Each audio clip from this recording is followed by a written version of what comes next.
Hello बच्चों, चलिए आज का हमारा प्रश्न है हल समुच्चय लिखिए। हल समुच्चय निकालना है हमें 5x जो कि कम है हमारे पास 24 के, और x हमारे पास एक प्राकृत संख्या के समुच्चय से लिया गया अवयव है। तो यहाँ से इस प्रश्न को करने हेतु हमारे पास यहाँ से हमारी मुख्य अवधारणा कार्य करेगी। मुख्य अवधारणा हम यहाँ से लेंगे, यदि हमें कोई भी पद ax जो कि कम दिया गया है b से, तो यहाँ से x हमारे पास कम लिखा जा सकता है b बट्टे a के। तो यही अवधारणा हम यहाँ से, यदि काम में ले हमें पद दिया गया है 5x का मान कम दिया गया है 24 से, जहाँ x जो है हमारे पास प्राकृत संख्याओं के समुच्चय से लिया गया अवयव है, तो x का मान कम आएगा हमारे पास 24/5 के। तो यहाँ से इसका हल समुच्चय यह आ गया, अर्थात जो x का मान आएगा वह हमारे पास n से लेके प्राकृत संख्याओं से है। अब हम जानते हैं प्राकृत संख्याओं का समुच्चय हमारे पास लिखा जा सकता है 1 2 3 इसी प्रकार अनंत तक के अवयव। अब यहाँ से 24/5 से कम होगा, तो 24/5 से, अर्थात यदि हम संख्यात्मक रूप से देखें तो यदि 24 में भाग देंगे 5 का,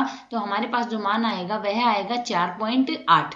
तो 4.8। अब यहाँ से x का जो मान है वह प्राकृत संख्याओं से लेना है, तो जो x हमारे पास संभव हो सकता है वह हमारे पास यहाँ से 1 से शुरू हो सकता है। तो यहाँ से x हमारे पास या तो 1 हो सकता है, या 2 हो सकता है, 3 हो सकता है, या 4 हो सकता है।